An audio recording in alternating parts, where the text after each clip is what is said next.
ചിങ്കയന്മയുടെ ഇന്നത്തെ വീഡിയോയിലെ നമ്മുടെ സിനിമാ നടി ഊർമിള ഉണ്ണി പറഞ്ഞ് വൈറലാക്കിയിട്ടുള്ള കോവിലകം സ്റ്റൈല് മാമ്പഴ പുളിശ്ശേരിയില്ലേ അതിൻ്റെ ഒരു റെസിപ്പിയാണ് കേട്ടോ. അപ്പോൾ ഈ ഇത് മാങ്ങയൊക്കെ കിട്ടുമ്പോൾ നമ്മൾ എപ്പോഴും ഒരേ ടൈപ്പാണല്ലോ ചെയ്യാറ്. അപ്പോൾ എനിക്ക് തോന്നി ഈ ഒരു രീതിയിലൊന്ന് ട്രൈ ചെയ്ത് നോക്കാമെന്ന്. അപ്പം അങ്ങനെയാണ് നമ്മൾ ഈ ഒരു റെസിപ്പി തയ്യാറാക്കി നോക്കുന്നത്. അപ്പോൾ അതേ നമ്മൾ ഇതിനായിട്ടേ സിന്ദൂരക്കട്ടി എന്ന് പറയുന്ന മാങ്ങയില്ലേ അതാണ് കേട്ടോ എടുത്തുള്ളത്. അപ്പോൾ നല്ല മധുരമുള്ള ഒരു ടൈപ്പ് മാങ്ങയാണിത്. അപ്പോൾ അതേ ഇതിൻ്റെ തൊലിയൊക്കെ കളഞ്ഞിട്ട് ഇനി ഇതൊക്കെ നമ്മൾ സാധാരണ മാമ്പഴ പുളിശ്ശേരിക്ക് ചെയ്യുന്ന രീതിയിൽ തന്നെ നട്ട് തൊലിയൊക്കെ കളഞ്ഞ് എടുത്തിട്ട് വെക്കട്ടെ.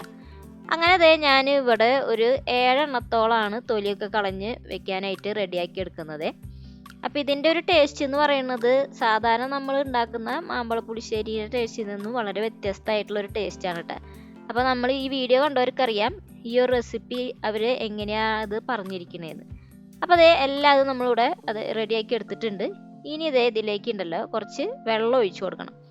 അങ്ങനെ ആ വെള്ളം ഒന്ന് ഒഴിച്ചിട്ട് ഇതിനെ നല്ലപോലെ ഒന്ന് തിളപ്പിച്ചെടുക്കുക. അപ്പോൾ ആ മാങ്ങേരയൊക്കെ ഉള്ള പൾപ്പില്ലേ അത് ആ വെള്ളത്തിലേക്ക് ഒന്ന് പിടിക്കണം. അങ്ങനെ അതേ കുറച്ച് നേരമൊക്കെ കഴിഞ്ഞിട്ടുണ്ട്. അപ്പോൾ ആ മാങ്ങയിലത്തെ വെള്ളമൊക്കെ നല്ലപോലെ തിളച്ചൊക്കെ വന്നിട്ടുണ്ട്, കുറച്ചൊന്ന് വറ്റിയിട്ടുമുണ്ട്. ഇനി നമുക്കിതൊന്ന് ജസ്റ്റ് ഒന്ന് ഇതേപോലെ ഒന്ന് മിക്സ് ചെയ്ത് കൊടുക്കാം. ഈ ഒരു സമയത്തുണ്ടല്ലോ ഇതിലേക്ക് നമുക്ക് കുറച്ച് ശർക്കര പാനി ചേർത്ത് കൊടുക്കാം കേട്ടോ. അപ്പം ഞാൻ ഇവിടെ ദേ ഒരു കയ്യിൽ ഫുള്ളായിട്ട് തന്നെ ഒഴിച്ചു കൊടുക്കുന്നുണ്ട്. അതുപോലെ തന്നെ നെയ്യില്ലേ അതും കൂടി ഒന്ന് ചേർത്ത് കൊടുക്കാം കേട്ടോ. എന്നിട്ട് ഇതിനെ നല്ലപോലെ ഒന്ന് മിക്സ് ചെയ്ത് കൊടുക്കാം.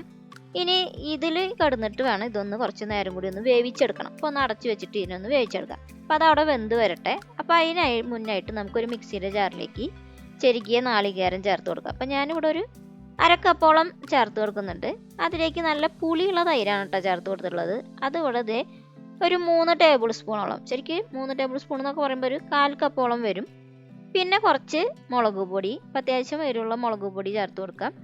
പിന്നെ അതേ മഞ്ഞൾപ്പൊടിയും ചേർത്തിട്ട് ആവശ്യത്തിന് വെള്ളം ഒഴിച്ചിട്ട് നല്ലപോലെ അരച്ചെടുക്കണം കേട്ടോ. അപ്പം നല്ല ഫൈനായിട്ട് തന്നെ ഇതൊന്ന് അരച്ചെടുക്കണം. അങ്ങനെ ഇത് നമുക്കിതൊന്ന് അരച്ചെടുക്കാം.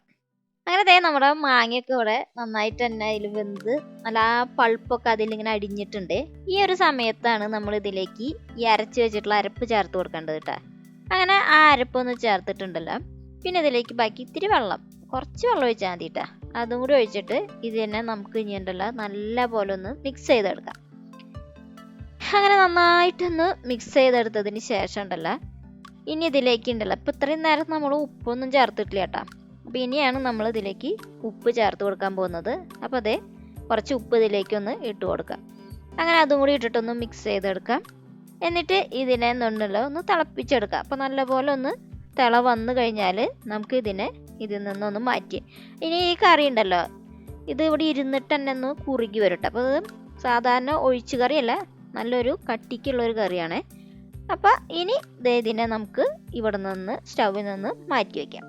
ഇനി ഇതേ ഒരു പാനിലേക്ക് ഇനി നമ്മൾ നെയ്യ് തന്നെയാട്ടോ ചേർത്ത് കൊടുക്കുന്നത്, ഓയിലൊന്നല്ല.